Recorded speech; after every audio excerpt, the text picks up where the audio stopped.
Hello বন্ধুরা, তোমরা সবাই কেমন আছো? আজকে বিরিয়ানি রেসিপি নিয়ে তোমাদের কাছে চলে এলাম। তাই জন্য আলু আর ডিমটা সিদ্ধ করতে বসিয়ে দিয়েছিলাম।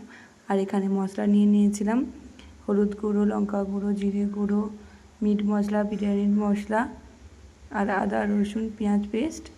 তাই চিকেনটাকে ভালো করে ধুয়ে তেল দিয়ে সব মশলাগুলো দিয়ে দিলাম। মশলাগুলো দেওয়ার পর লেবু দিয়ে দিয়েছিলাম।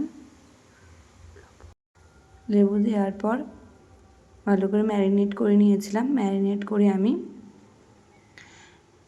15 মিনিটের জন্য রেখে দিয়েছিলাম। আর একটু কালারের জন্য আমি কাশ্মীরি লঙ্কার গুঁড়ো ব্যবহার করেছিলাম। তোমরা এটা দিতেও পারো, নাও দিতে পারো। ম্যারিনেট করে আমি কিন্তু 30 মিনিটের জন্য রেখে দিলাম।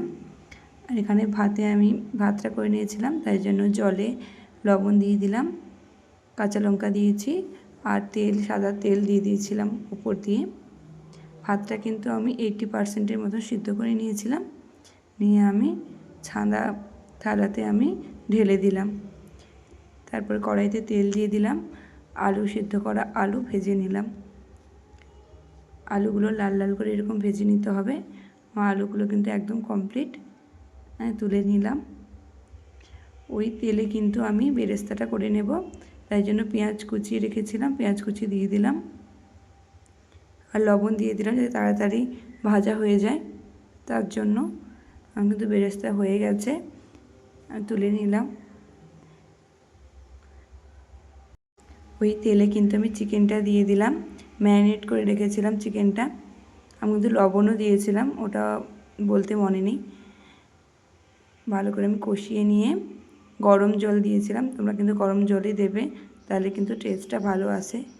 আমার কিন্তু চিকেনটাকে আমি ভালো করে সিদ্ধ করে নিয়েছি। আর চিকেন থেকে কিন্তু তেল বেরিয়ে গেছে আর চিকেন একদম কমপ্লিট। আমি এবারে কিন্তু লেয়ার করব, বিরিয়ানির লেয়ার। তার জন্য আমি একটা হাঁড়ি নিয়েছি, সেখানে আমি ঘি দিয়ে দিলাম অল্প। চিকেনটা দিয়ে দিলাম, তার উপরে ভাত দিয়ে দিলাম, ওপর দিয়ে বেরেস্তা ছড়িয়ে দিলাম আর আলুও দিয়ে দিলাম। ভেজে রাখা আলুগুলো দিয়ে দিলাম। বিরিয়ানির মশলা ছড়িয়ে দিয়েছি ওপর দিয়ে আর গোলাপ জল দিয়ে দিলাম। দেওয়ার পর আবার ওপর দিয়ে ভাত দিয়ে দিলাম, কেন লেয়ার করব তার জন্য। ভাত দেওয়ার পর চিকেন দিয়ে দিলাম। চিকেন দেওয়ার পর সেম প্রসেসে আবার ভাত দিয়ে বেরেস্তা ছড়িয়ে মশলা দিয়ে আলু দিয়ে দিয়েছিলাম। শেষে মিঠা আতর দিয়ে ঢাকনা দিয়ে আমি দমে বসিয়ে দিয়েছিলাম 10 মিনিটের জন্য। আমার কিন্তু একদম বিরিয়ানি রেডি। আজকের মতন এইটুকুই। কিছু ভালো লাগলে প্লিজ লাইক কমেন্ট শেয়ার করে দিও আর চ্যানেলটাকে প্লিজ সাবস্ক্রাইব করে দিও।